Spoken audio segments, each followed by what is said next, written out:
Perfect? Bang on my chest if you think I'm perfect. Go ahead, bang on it. No heart? You gotta have heart. Miles and miles of heart.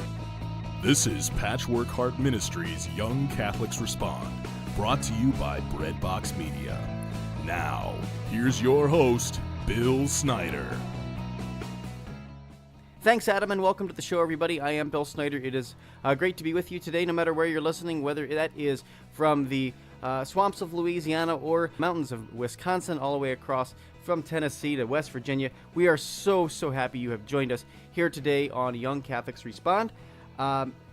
Today, my guest is Stephen Joubert, and he is a Catholic musician, born and raised in Louisiana, and he's been playing music since he was 13 years old. Really has a passion for songwriting, has been doing it for about 15 years as well.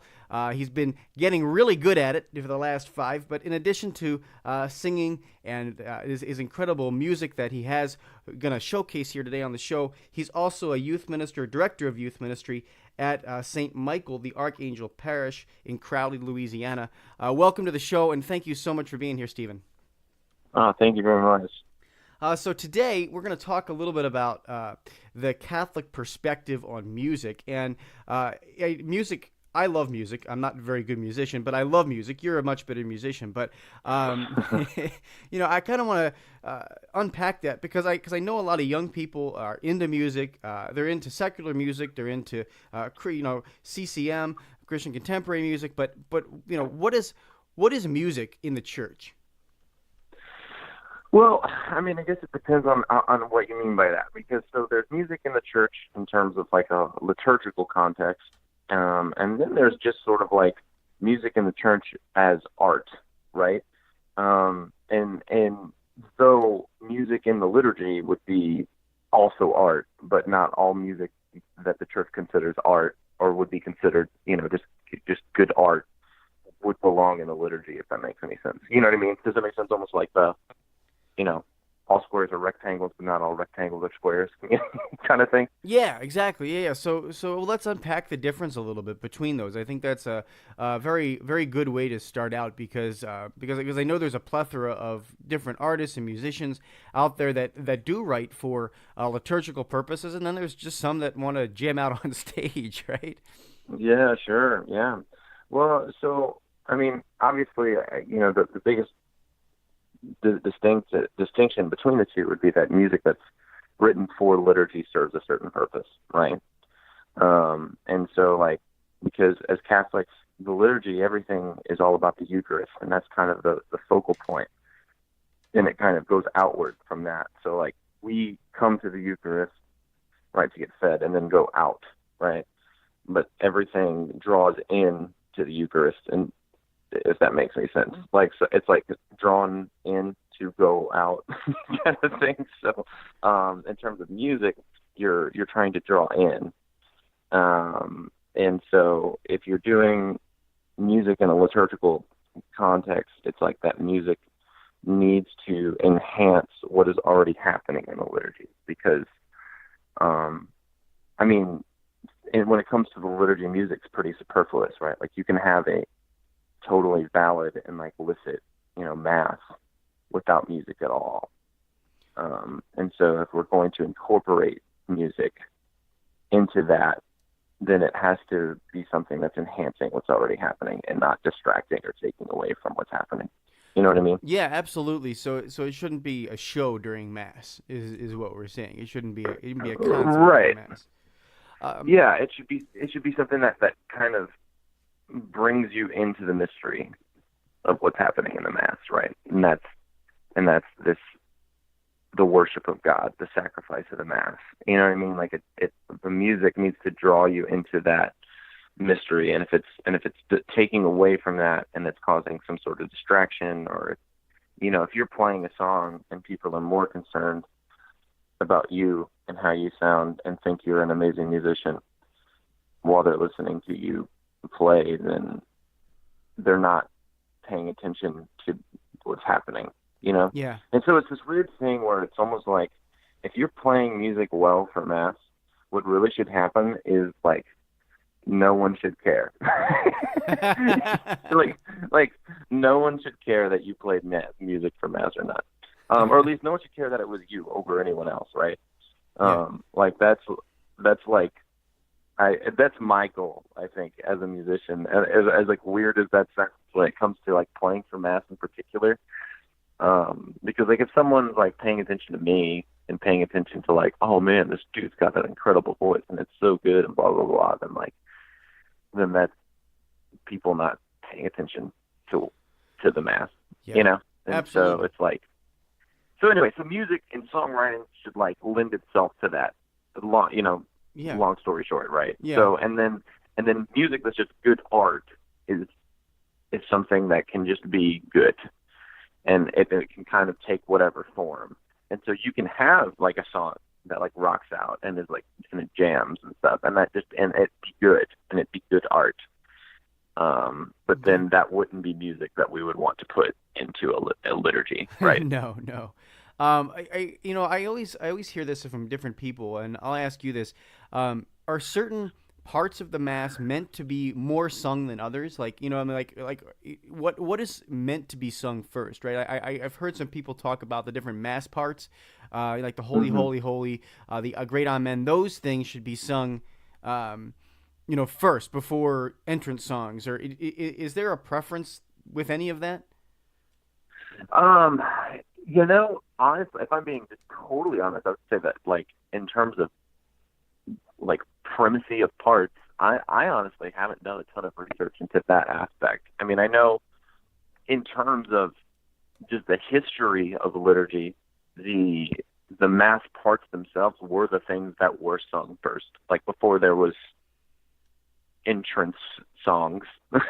You know what I mean? Like, you just had the Mass being sung in chant, right? But in terms of, and so me just speaking off the cuff, in my ignorance, I would just off of that fact alone, I would say probably Mass parts would come prior to, but then I guess it also depends on what Mass you're talking about, right? Because, like if it's like a really high Mass. Right, exactly. Yeah, if there's a high Mass or a low Mass, yeah. If it's like a really high Mass, or if it's like, for, like Easter Vigil, right? Like Easter Vigil Mass is like the most beautiful and most extravagant and extensive liturgy that there is, out of the whole liturgical year. Right. So in that context, like, well, we should be singing almost everything. And then also like having, you know what I mean? I do exactly know what you mean. And I think for a lot of young people out there that surround themselves. I mean, how many kids do you see in your youth ministry program that walk in there with earbuds in? I mean, it's the same thing with me. Like, it's like looking at them, they're constantly surrounded by this music. And I think to point out that the Mass is enhanced, as you were saying, enhanced with music and draws you into the liturgy more, if we can understand and we can participate and we can sing. And it makes us become more alive, right? If we can get rid of the distraction aspect of it. And I think you're totally spot on when you talked about that, because it's focused on Christ, and it's almost like putting those horse blinders on, right? It can kind of focus us and make us more in tune with Him if it's done with the right purpose. Well, if it's beautiful, right? Because like what, we talk about the three transcendentals, right? Like, true, good, and beautiful, Yeah. And like how God is true, God is good, and like He is beauty, like He is what it is to be beautiful. And so if you can add beauty to the liturgy and make it more beautiful, then it's making that transcendental aspect of who God is and bringing it into the world. You know what I mean? It's like incarnate. Yeah, exactly. And I think that's really the motivation behind everything. There's this really great priest out in Wisconsin in the Fond du Lac area. His name's Father John. He's a good friend of mine, and whenever he does altar server training, it's pretty incredible. His like justification for everything whenever he's training altar servers is because of beauty. He's like folding your hands whenever you walk down to pray, like not like putting them together, right? Like putting your hands together as you walk to process in is more beautiful than just having your hands down to your side and walking casually. You know what I mean? Oh yeah. And then like the way the server brings up the book, it brings it up at just the right time when the priest needs it and no one's waiting, and it's like at the precise like rhythm of the liturgy. It's like that's the most beautiful way to do that, and it's seamless.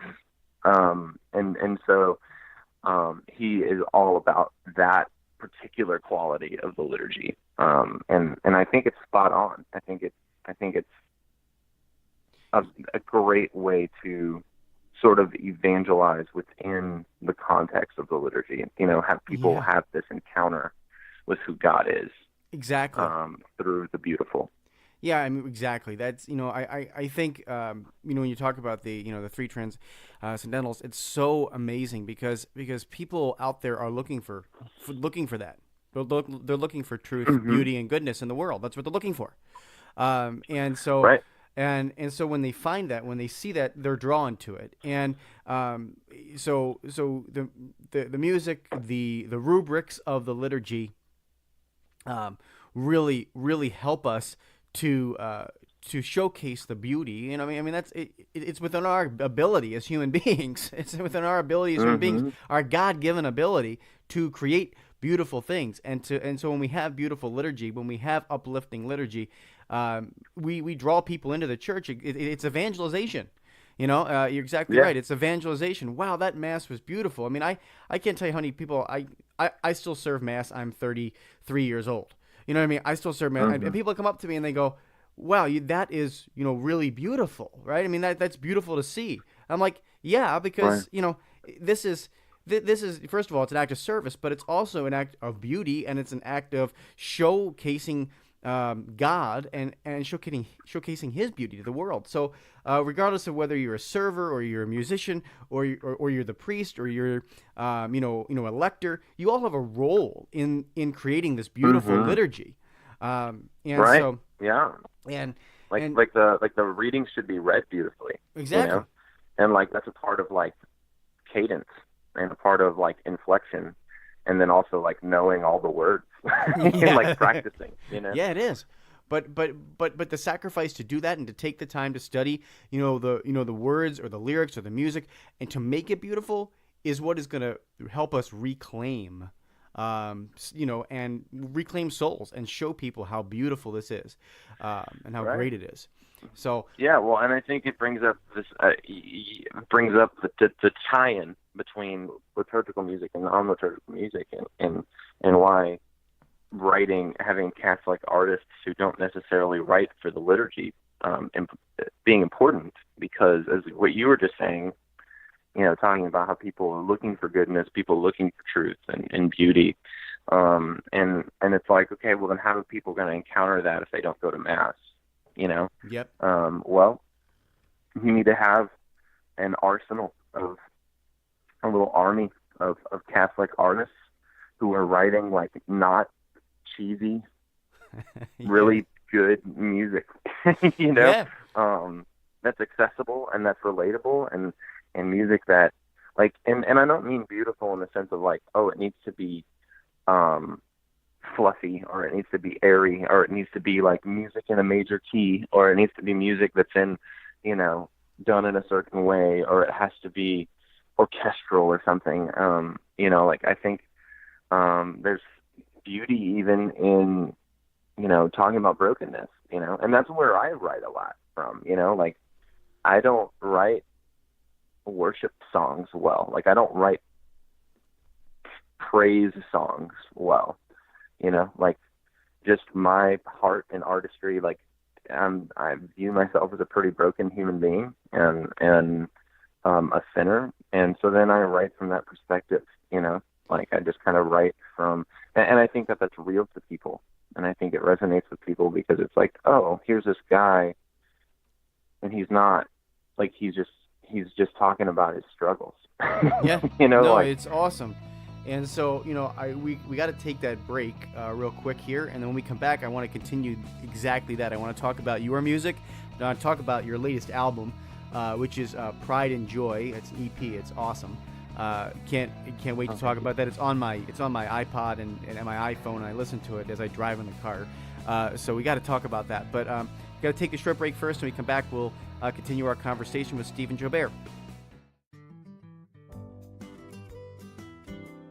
Judy Hare was a bankrupt, homeless, drug-addicted college dropout on the brink of divorce, but is now a seminary graduate and devoted wife and mother of 4 children. What happened? Find out in her autobiography, Shattered: How God Restored My Heart and Life. Her journey of faith has been called brutally honest, truly inspiring, profound, heartbreaking, and life-changing. Shattered is available now for only $15 on her website, judyhare.com, on amazon.com, or at your local Catholic bookstore. As Judy says, it is never too late to become the person you deserve and desire to be.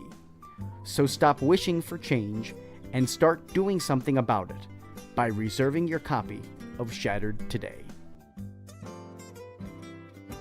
Our Blessed Mother wants only the best for her children and has given us a special place where she promises to help all those who appeal to her motherly love and protection. Telling Saint Juan Diego that here I will alleviate the sufferings of all those who love me and seek my protection.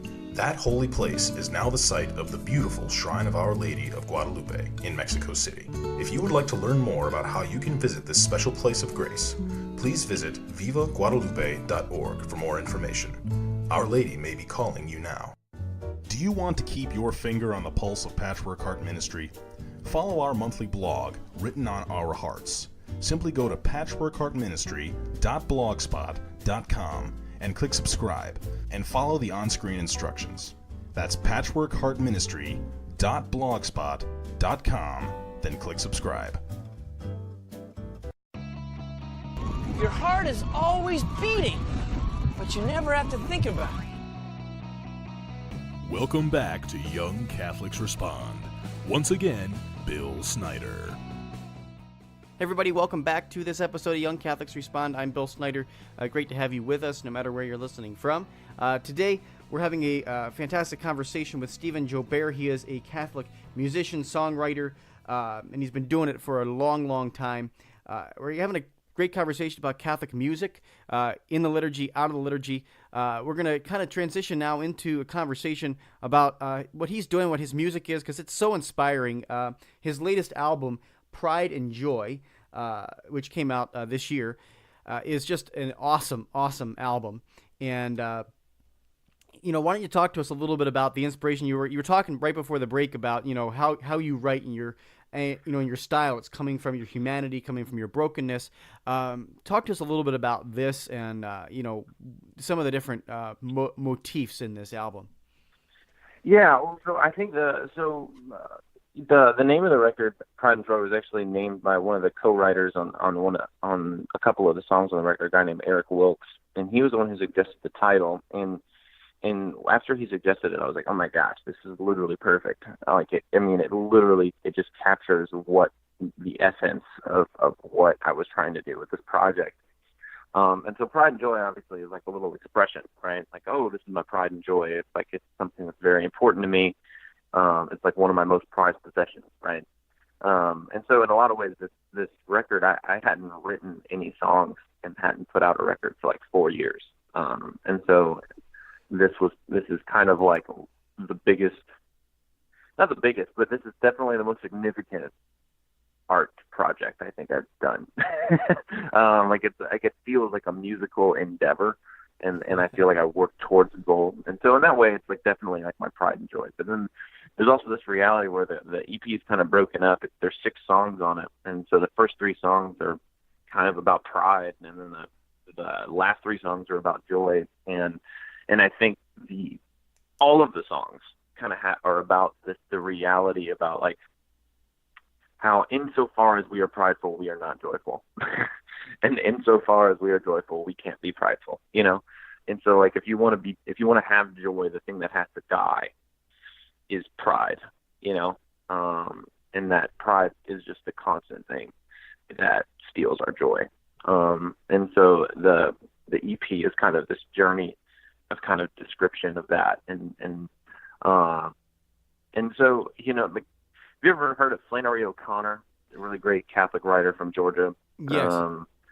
She's got this really great essay. There's actually a book you can get called Mystery and Manners, and it's just a bunch of like essays and prose and things like that she wrote. And there's in particular, there's an essay that she wrote on like writing and creativity like in the church. And she says something about how like, and this is a paraphrase, but she talks about how like in order to have resurrection, like you have to go through the crucifixion, which like sounds like pretty obvious. But in the context, it's pretty profound, because she talks about how like in modern era, like we just want to have like the fluff, you know, like it's like the idea that like I just want a story that's happy. It's like my mom loves to watch Hallmark films, like the Hallmark Christmas movies, Yeah. because they're always so happy and they always like work out, you know, and it's Right. like always this happy ending, right? And like she doesn't like shows, like whenever I watched Avengers Infinity War with her, she was like very disappointed in the ending, you know, and I loved the ending because it was tragic, you know, and like I see value in encountering that, right? And so but my mom just like wants the resurrection, you know, Right.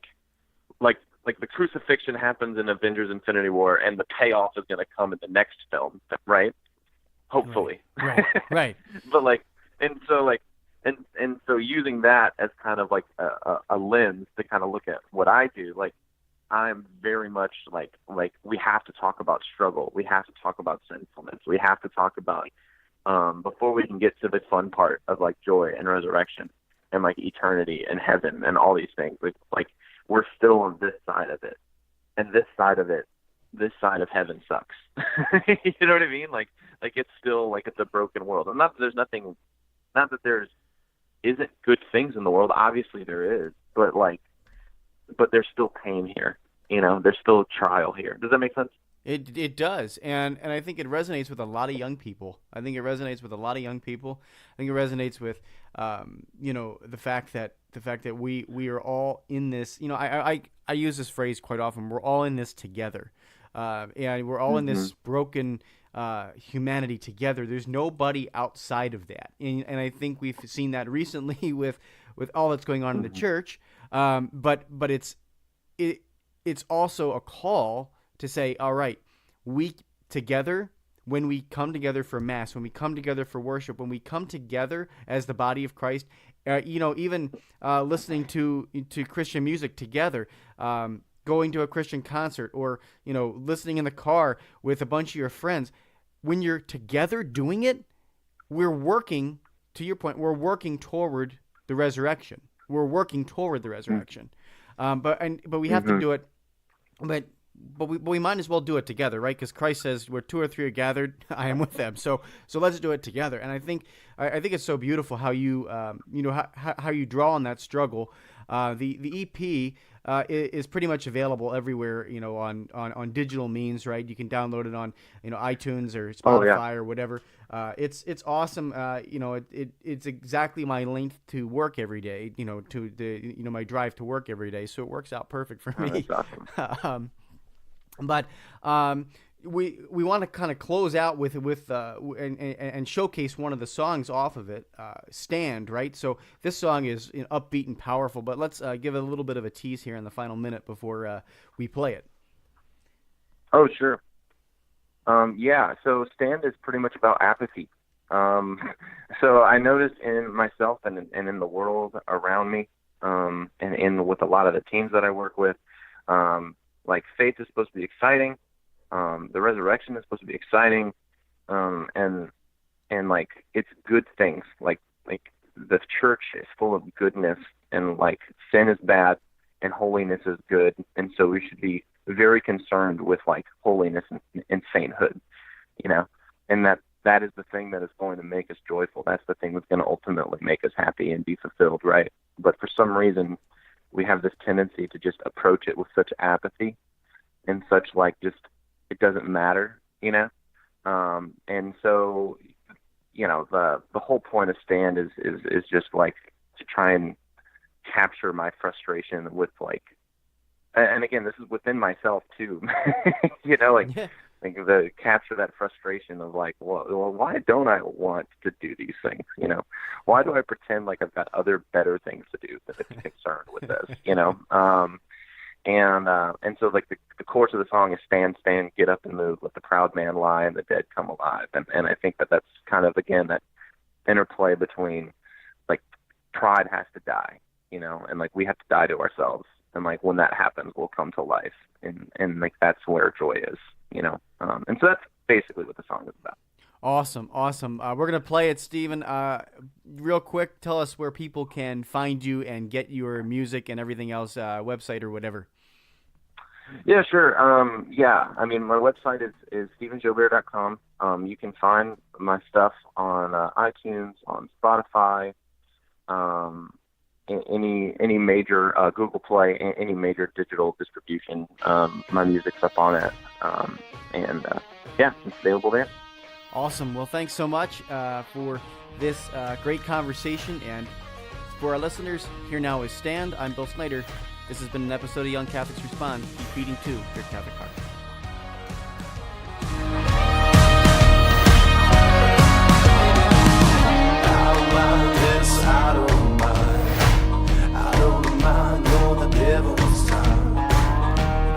Time is a sinner's wage. We're getting paid, locked in our graves. But whose blood did you drink? Whose son had broke your chains? You lie there defeated, a faint heartbeat, barely breathing. Stand, get up and move, let the proud man lie, and the dead come alive. Stand, get up and move, let the proud man lie, and the dead come alive.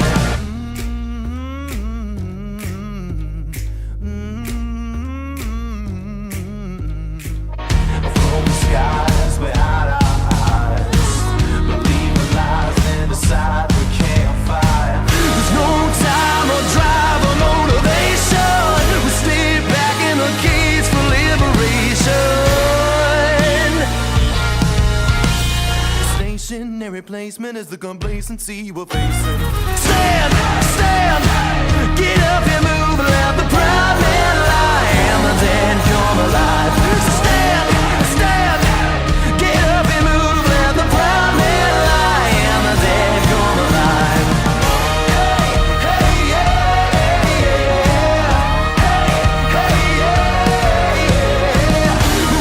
running, and hot sailing from the noonday devil. Run, and hot sailing from the noonday devil.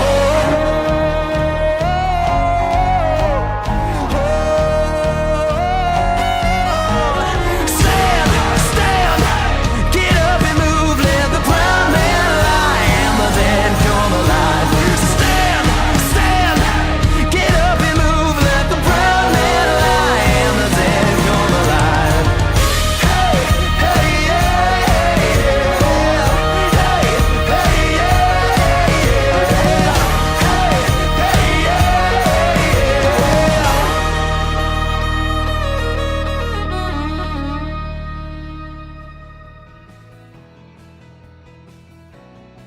This has been an episode of Young Catholics Respond. For more information about our program or to be a guest, visit patchworkheart.org, email info@patchworkheart.org, or call 424-704-3278. That's 424-704-3278.